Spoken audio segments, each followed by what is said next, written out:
The Paul Leslie Interviews. Ladies and gentlemen, we're talking with songwriter Alex Harvey. You can visit the website. It's deltadawn.org. Alex Harvey is a singer-songwriter. He's sold more than 200 million recordings and has written songs recorded by the likes of Sammy Davis Jr., Henry Mancini, Andy Williams, Bette Midler, Tanya Tucker, Helen Reddy. Then there's Kenny Rogers. Jimmy Buffett. Jimmy Buffett, yes. It's a long list of very iconic Three artists. Dog Night. Wow, Three Dog Night. Yeah. I've been very blessed. I'm very, very, very blessed, Paul. I thank God for. I've been a songwriter all my life. I taught school 3 years, and the rest of the time I've been a songwriter and a singer. And I haven't had to do anything else. I had a couple of side jobs early on, but everything else is smooth sailing now. So. And where were you born? Actually, I was born. When I get down, I lived in Texas 25 years, and people would ask me, "Are you from Brownsville, Texas?" And I would just say yes.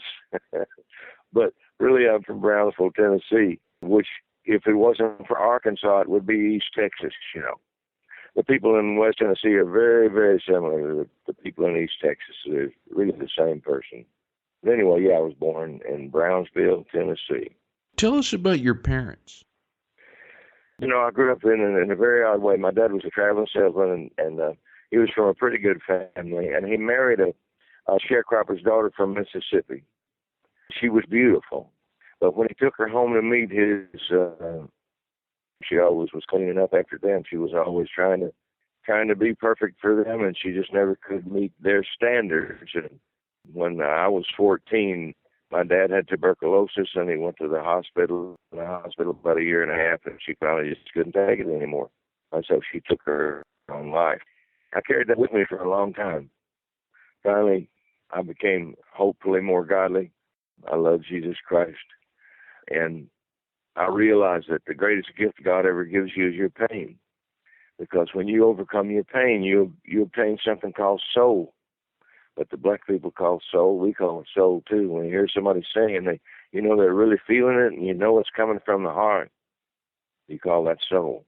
And I realized that the greatest gift God ever gives you is your pain. And when I realized that for myself, I began to write songs I couldn't even believe that I could write, like Delta Dawn and Reuben James. And so that's basically the core part of how I came up. I mean, there's all kinds of other things, but. How did you come to that realization that the greatest gift that God gives you is your pain? Because when I overcame it, my whole being is tuned into other people. When I see somebody feel love in their heart, when I sing one of my songs, it's the greatest. That makes that pain causes people to see things far beyond what I see as just a normal person. Understand? And my reason was not to just be out there in front of somebody and ever attain being a star or anything like that. It was all about, can I sing this song that came out of my heart and make somebody else feel better, feel their own feelings, know themselves, know their own feelings. If I can see that, that's the gift. That's how the gift shows itself when you get to that place. We know a lot of people. It's like Otis Redding to me. Oh, Otis Redding had soul. There's no doubt about that. But Otis Redding didn't have a daddy either. He grew up in a painful way. That's a lot of black people were that way. That's why we call it soul, and that's why we call it soul, because they've had the pain and they've overcome it, and they're happy to be there. So nothing can happen to me now that it's like I'm sitting in the Walmart with a flat tire right now. I'm sitting in Walmart, and they're going to put a tire on. I drove all the way about 25 miles to get here. I know the Lord doesn't have anything to do with flattening my tire, but He has something to do with the way I think about it. And I'm just thinking, I'm just going to get to Walmart and get another tire. So there it is. That's great. What music did you hear early on, or like when you were a young person? Well, it was an interesting combination of sounds that I grew up with. And we had a little country store, and my father had a man who was friends with him who thought he should have a dance hall for black people in the back of that store. And he brought a jukebox over. My daddy built a room on the back of that store, and on that jukebox was B.B. King, even in that day, and all the old blues guys, Muddy Waters, Howlin' Wolf, all those guys were on that jukebox. That was because of the dance hall. And then my dad was a big band fan, so I know every, I mean, I don't know every song, but I know a lot of the old standards. And then I learned to sing was I walk a mile, cry a smile for my mama and daddy. You know, that was Lefty Frizzell. And I thought Lefty Frizzell just hung the moon. So then I had R&B, or actually it was blues on the jukebox, and legitimate popular music from my father, and Grand Ole Opry from my mama. So I heard all three of them coming up. And then, of course, when I went to school, I got a master's in music, and I learned all of the legitimate orchestral songs from Wagner. I loved Wagner. He was great. My favorite was Wagner because he had so much power in his music.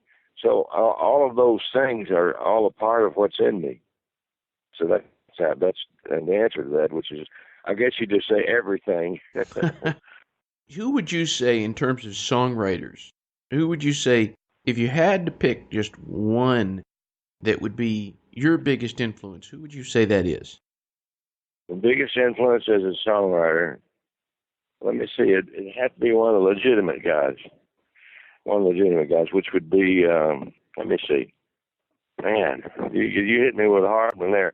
I guess in popular music, I could say James Taylor was an influence. I could say that Ed Stevens, a writer, you know, that first album that T for the Tillerman was a combination of the best songs he'd ever written for several years, because that was his first great album.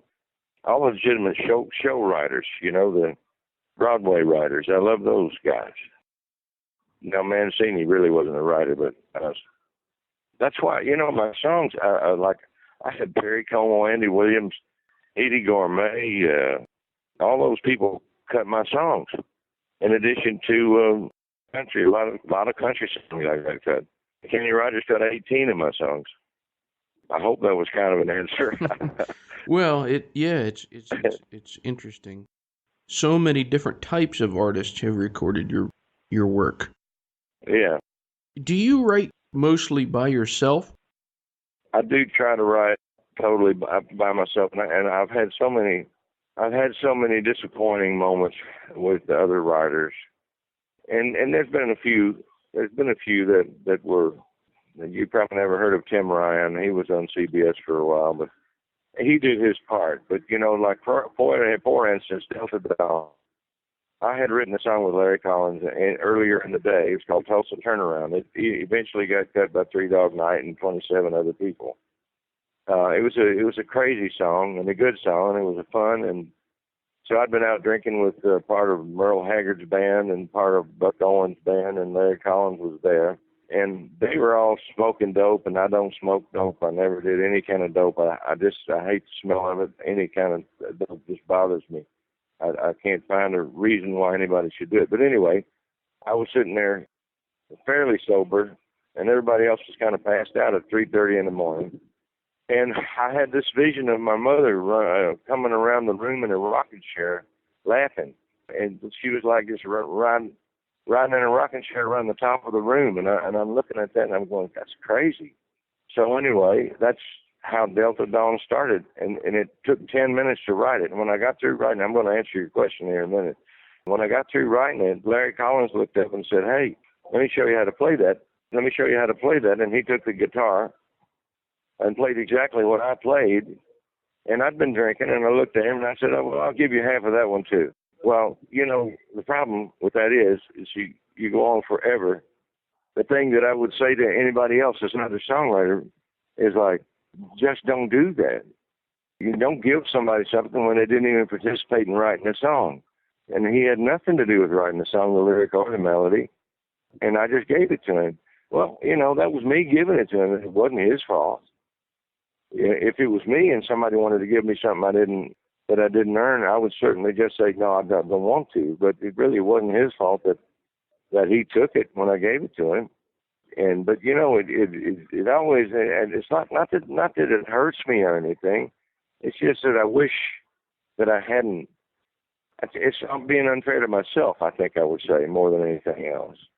And anymore, and I would say to songwriters, when you get ready to write a song, if somebody wants to co-write a song with you, then when you're through with writing a song, just look them dead in the eye and say, how much of that do you think you deserve? And just say it that way. Don't, and let them tell you what they think they deserve. If it was an even co-write, then just let it be an even co-write and don't say anything. But if they didn't do much, then I think you have to ask them what they think they deserve. And so, anyway, I hope I haven't wandered off into the ether on you. No, not at all. Well, that song, Delta Dawn, how many people have recorded that song? 78. Wow. 78. Who would you say recorded, performed, however you want to put it? Bette Midler. She did the best one, you think?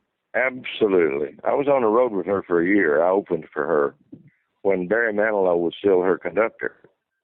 And I opened for her on the road, and she was so kind, so sweet to me. But she actually got into it more than I could even imagine anybody else could get into it. I don't think of course they don't understand this about my mother and that whole story. When I sing a song, I see my mother. I feel that whole thing that happened to me in regard to that. So I feel it, and it comes out when I perform it. But she somehow found a reason to write a way to do the same thing. And she absolutely felt every note. So, but hearing her every night sing that song, and every time she sang it was a little different. She didn't repeat. A lot of people just repeat the same performance over and over. But you can't do that. Not with a song like Delta Dawn. You can't do it. So. Not just Delta Dawn, of all of the songs you have written, if you just look at all of them that have been recorded by other people, who would you say, just of all the songs, did the best version of a song you wrote? This is gonna be crazy. But you remember an old legitimate singer, black man named Arthur Prysock? Indeed. It's a name you don't hear very much, but yes, Arthur Prysock. Oh, he was so good. But yeah, I guess it never was a hit or anything, but spread your wings and let the wind just take you to the sky. I've tried so long to hold you down. Go ahead and fly. That was the name of the song. He just did so good. I mean, I'm appreciative of anybody that ever cut my songs. And Kenny Rogers never messed one of my songs up. He cut 18 of my songs, and he never, every one of the songs that he ever recorded of mine is just the most brilliant performance. And, Reuben James came right after Ruby Don't Take Your Love to Town. It was the next single. Man, I was thinking, because he did so well on Ruby Don't Take Your Love to Town, that is one of the most unique records I've ever heard in my life. You painted up your lips and roll, girl, you're in there. That. And it was so unique, and I thought Reuben James, he was going to record it. I'm saying, man, it's going to be tough. But, Kenny Rogers was another one. He really cared what that song was about and really tried to put his heart and mind into it. Well, tell us about the inspiration behind that song, Reuben James. The Reuben James, I grew up in a strange place in West Tennessee. It was strange to me at the time. Of course, looking back and comparing it to other people's lives, it does seem strange. I guess it must seem more strange to them than me, because I was fine. It was mostly black people. my dad, when he was born, his mama didn't have any milk, and he had to go to next door to a black woman's house named May Julia, and she had just had a son named Jimmy Lee. And so Jimmy Lee nursed on one while my dad nursed on the other, and he kind of grew up thinking he was a twin to a black man. So a lot of the people, most of the people that traded my dad still were black. And there were three black men in my life. When my dad got tuberculosis, my mama was weird and all that kind of stuff. And there was this blacksmith shop that I went down to, and I would sit in the door of that blacksmith shop, and I would listen to these old black men sing songs and cut up and have fun, putting horseshoes on the horses, and I just still remember the smell of those coals. And so Reuben James is actually it's about a combination of the three of them. It was Walter D. Berry, Wesley Watkins, and Elbert D. Berry were the three men that really, because when my mama died and my aunt finally took me into this big house, and it was a totally different life. But my memory of that area, that time of my life, was the fact that I could always go and find happiness at that blacksmith shop. And that's where Reuben James was actually born out of. So, as you mentioned, Kenny Rogers recorded 12.5 of your songs. Yes, sir. What do you think it is about your work that he identifies so much with?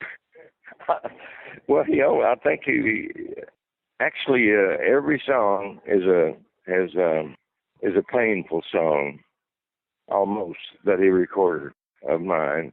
Lucy, which was later recorded actually by several other people, but they all had some kind of a little painful twist to them, I think. So I think mainly it was that identification with the pain. He had a kind of a painful upbringing too. I think he had alcohol involved in his parents' life, and I lived with him a year and a half. He produced my first album for Capitol. He got me on Capitol, actually, and he produced my first album.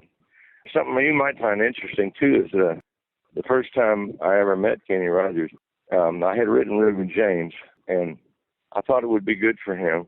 Nobody else had ever recorded any of my songs. I heard he was going to be on the Johnny Cash show, and so I went out to the Johnny Cash show and wiggled my way onto the set and went back to his dressing room door, and I sat there. And he came by 5 times that day into his dressing room and out and never said a word. And I thought, well, maybe it's not going to happen, but I'll try again. So I went the next day. He went by twice, and then he looked at me, "Who are you, and what do you want?" And I said, well, I just have a song I want to play you, if I could, Mr. Rogers. And he said, well, come on in here and play it. So I played Reuben James for him, and he sat there silent when I was done with the song. And I was thinking, oh, God, I've maybe messed up or something. I thought maybe I didn't sing it good. And he said, I'm going to cut that next week. So I said, I couldn't even believe my ears. And he said, what are you doing for the next 3 months? And I said, I don't know. Whatever you want me to, Mr. Rogers. He said, well, I'm going to make a record with you. Can you come stay with me for 3 months in Los Angeles? I said, yes, sir, I can. So anyway, he produced my first album for Capitol. During that period of time, we'd sit at this fireplace and swap songs a lot. And he learned all my songs. And so eventually he cut 18 of my songs. And part of the reason is that he needing one more song for an album, and he'd remember a song that I had written. And he was so good about it because he would really learn. He would learn my songs. He wouldn't just read them and sing them. He learned them, and he would really get into it. If we'd sit by the fireplace and he'd sing one of my songs to me, which it just thrilled me. But anyway, having spent so much time with him, would you say that Kenny Rogers, is he really a gruff guy? What is he really like? Kenny Rogers is probably one of the sweetest people I've ever met. He was so good, and he was so good to me. And, he would go out on the road and leave just me and his wife and his 2 kids at home. And I did whatever. And, one time I built a barbecue pit in his backyard while he was gone. And he came back. I'm not really a bricklayer. So it wasn't that great looking. And it wasn't long after that he moved out. And I thought maybe the reason he moved out was because of because of that barbecue pit. But anyway, he always was fine to me. He was nice. He was a sweetheart of a man. I remember one time that we came home and little Kenny, his son, had a, what do you call those little animals, little tiny, oh no. Well, anyway, so it had died. And it was big, and it was small enough to put in his jacket pocket. So we got on his had a BSA motorcycle and rode to the pet store with that thing in his pocket. One of those, it was a little pet. What do you call those things? Some hogs? Oh, maybe a guinea pig. A guinea pig. That's what it was. It was a guinea pig.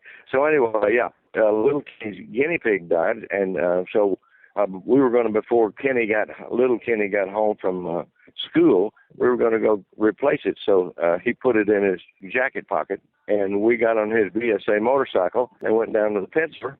And we got to the pet store, and he pulled that dead guinea pig out of his pocket. Of course, everybody knows who he is. He showed that to the person back in the pet department, and he said, I need one exactly like this. And so what happened was that he went and they looked through all the guinea pigs until they found one that looked as close as they could to the one that he had. And we went back and put it in this cage, and we were just kind of sitting there when little Kenny came home. And little Kenny goes in his room, and he comes out just crying, just be crazy. And we said, little Kenny, what's wrong? What happened? He said, mine was a girl. He had come home and checked the sex of his guinea pig and discovered that, we thought everything was just going to be cool because it looked exactly like the other one. But that was one of the funny moments of my existence with Kenny. Another song that Kenny Rogers recorded that you wrote, Making Music for Money. Yes, sir. Tell us about the inspiration behind that song. Well, Nashville is inspiration because they want to record the same song over and over, basically. The way I'm sorry, I'm going to have to say the truth, and if they want to burn me, I don't care, but that's just the way they do. And when they teach how to write songs down in Nashville, they play you another song and say, write one like this, basically. Be careful. So anyway, they just teach you how to write the same song over and over, basically. And so Making Music for Money was one of those songs that I had gotten to the point where, I wrote Delta Dawn. They said, well, Delta Dawn, you'll never get that song cut. That song is got 2 verses before it gets to the chorus, and you don't even understand what the song's about. Well, of course, people did understand in the end. Reuben James, they said, oh, that's about a white man living in a black man's house. You'll never get that cut. Of course I did. And so here's the truth. The truth is that the way that all happens and the way they teach you to do it, and you're supposed to do it that way, you think, and you go to that town, and finally you get to the point where you understand that, as I did, that you really got to write something that means something to you. You write something that means something to you. If it's going to make other people cry, it needs to make you cry too. And so that's the way I grew up, and I just didn't fit, I didn't fit around there, so I hope that answers your question. If it didn't, ask me another one. And in addition to Kenny Rogers, Jimmy Buffett recorded it. What did you think of Jimmy Buffett's interpretation? Well, I thought he did an excellent job. And if you look in Jimmy's book, he covers that, and that's the first song he covers when they in the book when they're talking about it. And basically, he's complaining about the same thing I was complaining about. Why can't we just be real? I know when I write a song, I have to pray for inspiration. And I love Jesus Christ, and that's all I can tell you. If it doesn't start with Him, it won't start. And so I just pray for inspiration. I pray for anointment. I pray for all kinds of things in order to write a song, and then I'll get the guitar, and I'll just, as the Bible says, be still and wait. Just completely open myself and leave everything alone and just be quiet. And then something comes. I start to play the guitar, and then the guitar starts to tell me melodically and feel-wise what I need to do. And then all of a sudden, it's like when Delta Dawn came, I had no earthly idea. I never sat down and wrote, this is what the song is going to be about. T. Graham Brown came to my house one time to write a song, and he pulled out a list of titles out of his hip pocket, and I said, "What do you want to do with that?" He said, well, what's wrong? I said, well, you can wipe your butt with it. Said, I don't need a list of titles. I said, you and I have to get on some footing where we have a love for each other that's shared, and that's how a song begins to be written. I said, I know you've done this other way so many times, and you've just totally mentalized it, and it's come totally out of your head, and that's just not the way I'm going to do it. And so anyway, it took a long time for us to finally get into and in the end, what happened was that I just said, I'm just going to write this to you. I sat down at the piano, and I started to play. Hell and high water came out. Don't worry if it troubles your mind. It'll all wash away in the river of time. If you're shoulder, I'll be around. And basically, I'm writing that song to T. Graham Brown. I was saying, look, if you need somebody to tell you the truth, look me dead in the eye and let me tell you that I'll tell you whether it hurts you or not. It's okay. It doesn't mean that I don't love you if I tell you something that's not necessarily what you want to hear. And so anyway, this has rambled on, I know, into some oblivion, but I hope some truth came out of it. Well, I appreciate you sharing with us. You have a lot of spiritual topics that you touch on. What does God mean to you? God means to me, and we had in church, we had a lesson on this last week, and it was this: no matter what happens, it doesn't matter if it's bad or good, you need to give thanks for it, because it shows the purity of your love. It is the pure. It doesn't show. It is the pure. You don't need to show it, but it is the purity of your love. It's your purity of your love for your Maker, for the Lord. Of course, Noah stopped him and said, "No, Lord, let's see if we." And so the Lord said, "Well, get 2 of all the animals. I carry a few people with me." And he said, "Well, I'm not sure." And he said, "Well, can I just carry my my blood with me? And I need somebody to help me feed the animals and on the ark." And so the Lord finally let him do it. But if you read Genesis 6, you'll see that in a pure form, and you'll see that the Lord Himself said, "I don't like what I've done here. I just don't like it." So the world is responsible for all that. The world has been made as our testing ground, and the world is what causes all that stuff that makes us unhappy, that causes us pain. All that comes from the world. And so when the Lord says, "Hey, you just ignore it. Ignore it. Be thankful for it, because tomorrow, the next day, you won't believe what's going to happen." Wow. This applies to songwriting, but also just, I guess, any kind of creative pursuit. Everything. Yeah, exactly. Yeah. Exactly. It doesn't matter.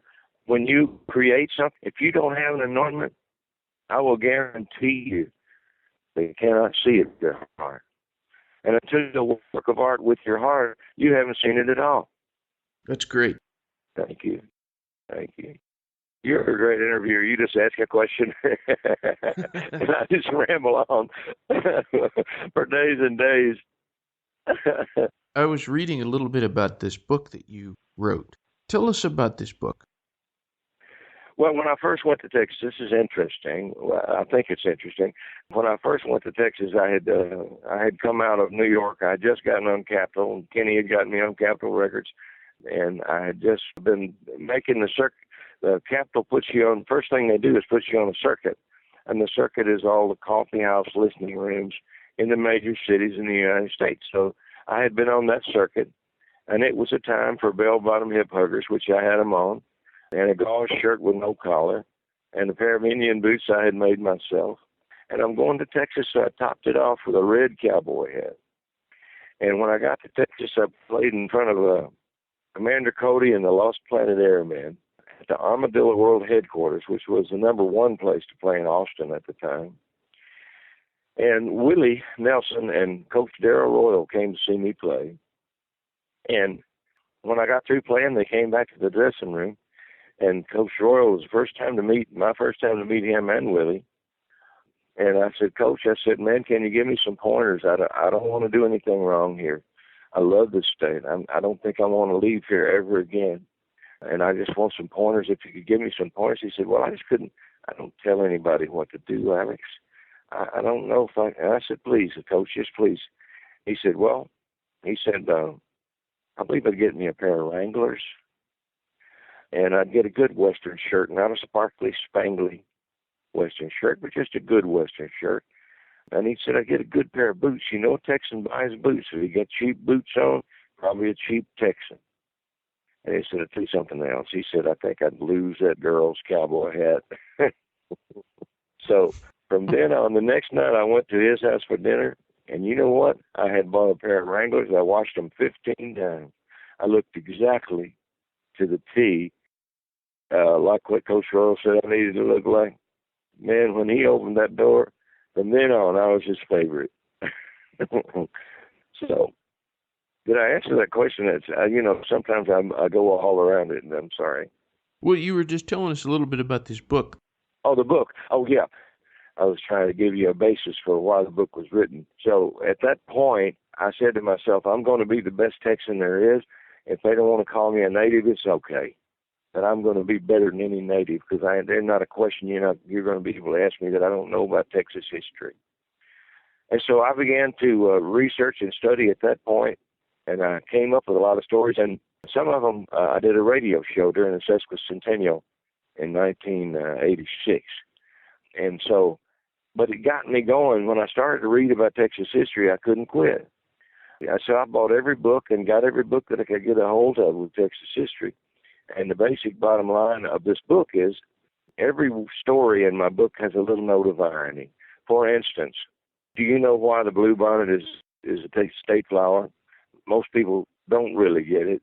It's a beautiful flower. It grows anywhere. That's a good thing. Both those things are a good thing.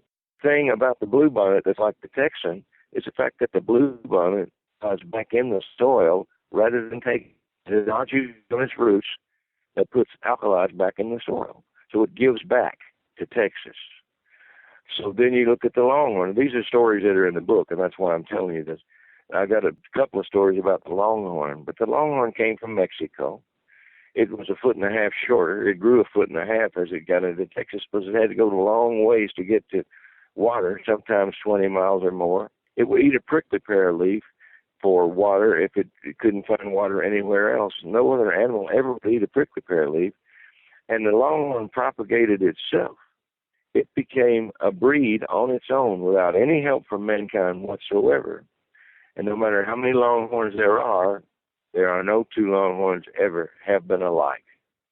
Now, if that's not like a Texan, I'll take your head. Interesting stuff. Wow. So that's why I wrote the book. And the book, of course, has lots of stories, notes of irony like that. I made it in a little larger type, so you don't have to have your glasses. And, you can read a story in 5 minutes. So I guess there must be 250 stories in there.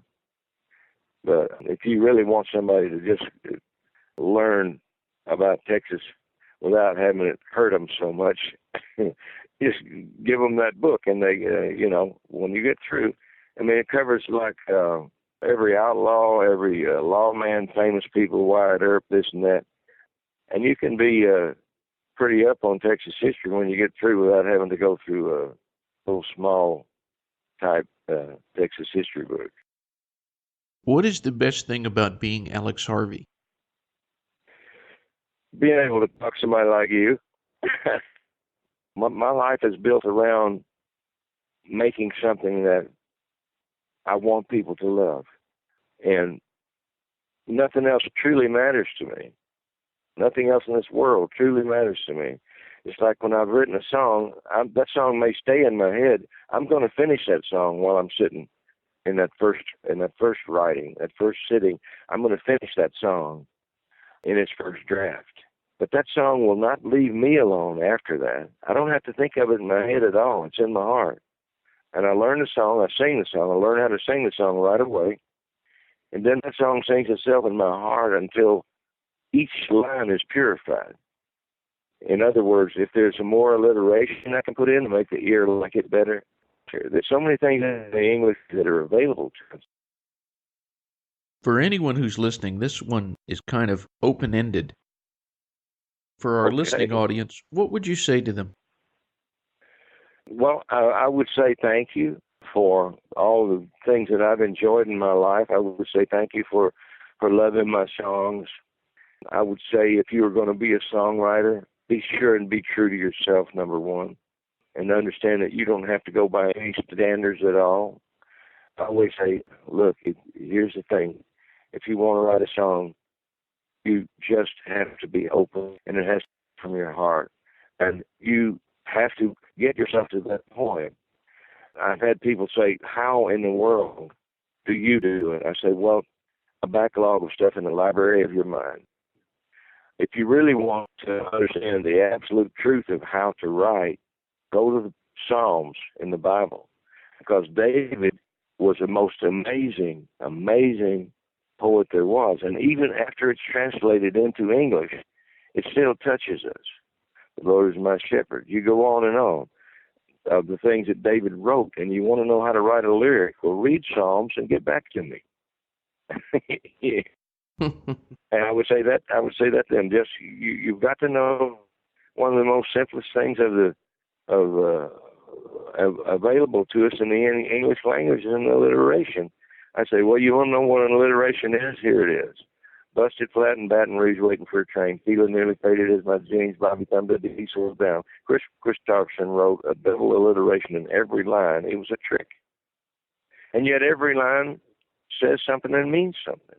What if you had three, I'll say, and they all look dumbfounded? I say, I woke up Sunday morning with no way to hold my head. It didn't hurt, and the beer I had for breakfast wasn't bad. He wrote three alliterations in that one, and he did it on purpose. Yet every line means something. And then, okay, what if you had no alliteration and no rhyme in a song? I know it's old. Life goes on. This whole world keeps on turning.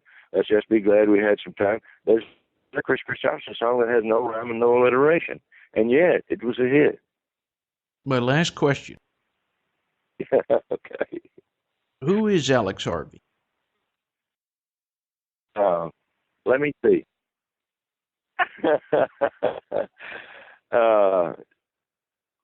I want everything I do to show my love. If it's a song, I want it to be something that will show my love. If it's, it doesn't matter what it is. Even if I'm carving something with a knife, I want it to be finished. I want it to be something that says something specifically, something that touches somebody's heart. Because there's so many opportunities in this world for your heart not to be touched. We try to walk around people and don't even speak to them. It's like when I'm in the YMCA, which I go to on a regular basis. If a guy comes and he's next to me and I don't know him and he's in a locker next to me, most people will just sit there and not say anything. But that's God's way of saying, I'm putting this guy next to you. Stick out your hand.